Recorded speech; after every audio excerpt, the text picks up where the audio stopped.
I was offered a car at the lowest possible time and didn't take it.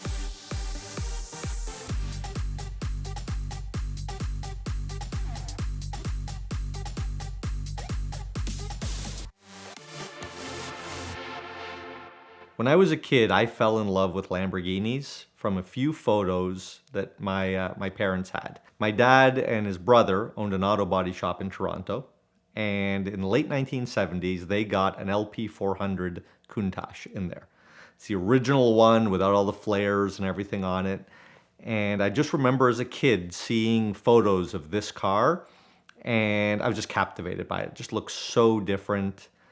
The Marcello Gandini styling, that odd wheel arch cutout, which it only took me years later to recognize that it matched up with the back of the car and is just a bit like Cindy Crawford's mole. It's this oddity that makes it look beautiful at the same time as well.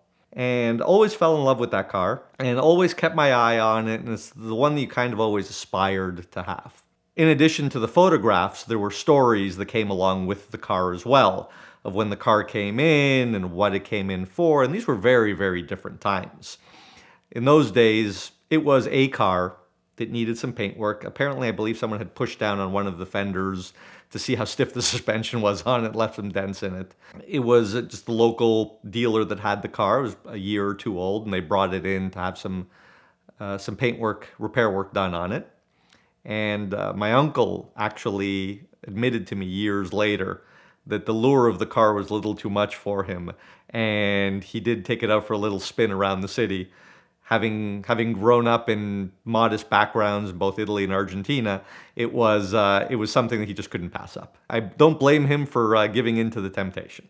Fast forward to 2006.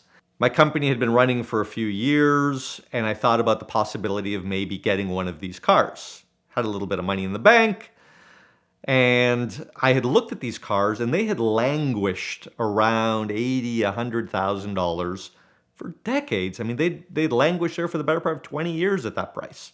And it wasn't about trying to time the market or anything like that. In my particular case, I was thinking, with the Gallardo recently out and the sort of a new interest in the Lamborghini brand, somebody's going to wake up one of these days and figure out that these cars are desirable. And I really got to try to get one of these before this happens. So I start looking and considering the possibility of buying one of these cars. And whenever you're going to buy something, especially a high dollar item like that, there's a warming up period that takes. You just have to kind of get used to the idea of maybe spending that kind of money or seeing a few examples of it or whatever the case is. I'm an amateur at this kind of stuff. I don't just jump into buying cars that easily. Probably 2 weeks after I'd made the decision that I'm going to pursue one of these, I was going to get married a month later, and my brother and I took a trip down to California for the car weeks, and we went to Concorso Italiano, and lo and behold, I'm presented with a red LP 400 Countach, and it was offered to me for $115,000. I'm thinking to myself, my number really is closer to 100, and I found this one so easily. The other one is right around the corner. Well, tragic mistake there, because 2 months later that car was 250, and about a year later the car was probably pushing $1 million, and now they are well into the $1.5 million range for a nice LP 400. I was offered a car at the lowest possible time and didn't take it. So for me, that one kind of got away from me. So a lot of time passed, and I ended up seeing the prices of the LP 400 Countach, in the stratosphere, and I'm fine with it. I wasn't denied bread and water, so I don't expect for too much sympathy on having missed out on that car. But among car guys, you kind of feel bad for that type of thing. But where it got real bad was a little bit later on. I ended up finding out that was the same car from the photographs. And had I known that, then I absolutely would have ponied up the extra $15,000, because my dream car would have been truly the picture car. So having missed out on the Countach, there was another car that was on the horizon as well from Lamborghini. And the first year that my company was open, I was still working out of my basement, my parents' basement on a computer. I remember the day that the Murcielago came out. And I spent the whole day looking at the pictures. Not a lot of work got done that day, and I was looking at pictures of this beautiful new Lamborghini that came out. I was never a big fan of the Diablo, and later on I wasn't crazy about the Aventador, but for me the Murcielago really captured a lot of the essence of the original Countach. And I always dreamt of owning a Countach in orange. It was a color that I liked, and when the Mercy was available in this pearl orange, for me, it was like the modern interpretation of that color, and I'm really taken by it, really liked it. Fast forward to 2017, the Murcielago was a new car that, started dropping in value, and then it started to languish somewhere, in the low to mid hundreds. And in those days, a manual one, an E-gear car, they pretty well traded the same. Nobody cared. One of the worst things that can possibly happen to a car guy happens, or best things, if you will. My wife and I had sold our house. We were between houses, and we had money sitting in the bank. So what do? You have to buy a house. You don't have a house, but you think about, what can I do with this money? So you go on the internet. And I look around, and I happen to come across a car that is literally the way I would have built it if I was sitting in the Lamborghini dealership in 2003. Obviously, they were all manual transmission in 2003, but cream interior, orange paint.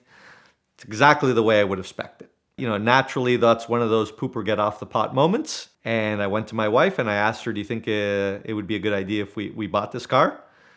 To which her answer, of course, was, I don't think it'd be a good idea to buy this car. So what do? My brother and I hop in a car, drive to Chicago, I'll go have a look at it, and I bought the car. I think a few years on now, she's okay with the decision, and I can certainly tell you what the couch sleeps like.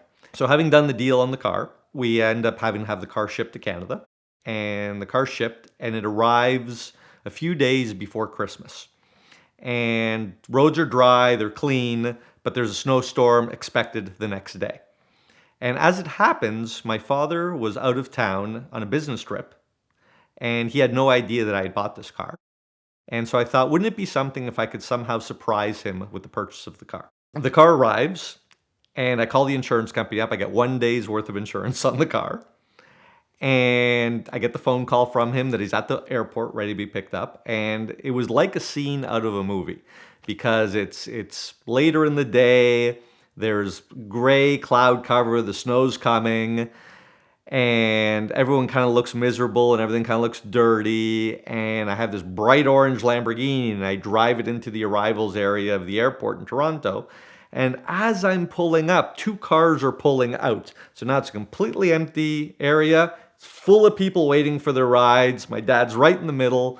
I pull up, and up comes the door, and I get out, and I go see my dad, and he has this shocked look on his face.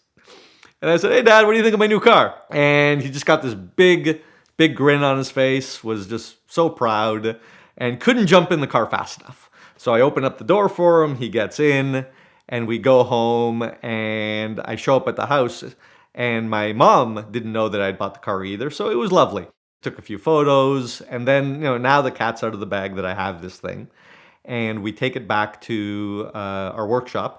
The next day was really cool because friends and family stopped by and they had a look at the car, and we were able to take some pictures and tell some stories, and it was just a lot of fun. And my uncle came by, and he reminisced about the work that he had done way back when on that LP400, and had his picture taken next to the car. And 3 years later, sadly, he passed away. And when we were going through his things, we discovered a photograph of him in the exact same pose, standing next to that LP400. And wouldn't you believe it, the photos were taken exactly 40 years apart. Car fires make for great videos, but very bad days for car owners, and I protect my cars from fire by having an element extinguisher in every one of them for every mile. I actually got my first one from Freddie a few years ago as we were shooting Car Trek 1, where a fire was a very real risk, but it's always important to be protected. Element fire extinguishers weigh less than 1/10 of what a traditional fire extinguisher weighs, and they discharge 5 times longer. They also make no mess, and they never expire. So it's worth picking up a few to have around the garage, your house and, of course, in your car. They've got a special bundle offer right now during the month of May for our VINwiki viewers, but it's always a good time to buy a couple of these to keep you, your car, and your home safe. So check them out now at the link in the description below.